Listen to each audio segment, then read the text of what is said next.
दोस्तों, भारत ने म्यांमार में एक ऐसा बड़ा कदम उठा लिया है जिससे चीन और बांग्लादेश की नींद उड़ गई है। जी हां, भारत ने अब सीधे म्यांमार के चीनी विद्रोहियों से बातचीत शुरू कर दी है और उन्हें अपने पक्ष में लाने की पूरी तैयारी कर रहा है। अगर यह योजना सफल होती है तो इसका असर न सिर्फ म्यांमार पर बल्कि पूरे नॉर्थ ईस्ट भारत और बांग्लादेश तक देखने को मिलेगा। ये कोई छोटी मोटी खबर नहीं है, बल्कि एक ऐसी रणनीति है जो भारत की स्थिति को मजबूत करने वाली है और चीन की पकड़ को कमजोर करने वाली है। लेकिन क्या आप जानते हैं कि भारत अब म्यांमार में सिर्फ एक पड़ोसी देश नहीं बल्कि एक निर्णायक ताकत बनना चाहता है? यह गेम सिर्फ सीमा तक सीमित नहीं है, बल्कि इसमें बड़े राजनीतिक और रणनीतिक दांवपेच छुपे हैं। अगर आप भी इस बड़े बदलाव के बारे में जानना चाहते हैं तो इस वीडियो को लाइक करें और चैनल को सब्सक्राइब करें ताकि आपको ऐसी ही महत्वपूर्ण जानकारी मिलती रहे। क्योंकि यह सिर्फ एक वीडियो नहीं बल्कि भारत की नई रणनीति की एक झलक है। म्यांमार इस समय गंभीर राजनीतिक अस्थिरता से गुजर रहा है। वहां सेना और विद्रोही गुटों के बीच लगातार संघर्ष जारी है, जो अब गृह युद्ध का रूप ले चुका है। भारत ने हमेशा म्यांमार के साथ दोस्ताना संबंध बनाए रखने की कोशिश की, लेकिन अब उसने अपनी रणनीति बदल दी है।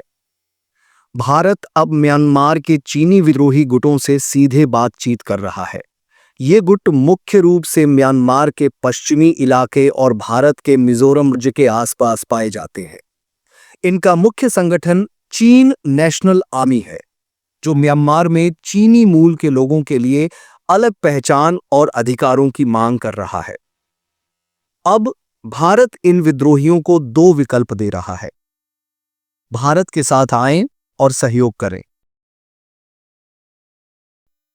अकेले म्यांमार की सेना से लड़ें और बर्बाद हो जाएं।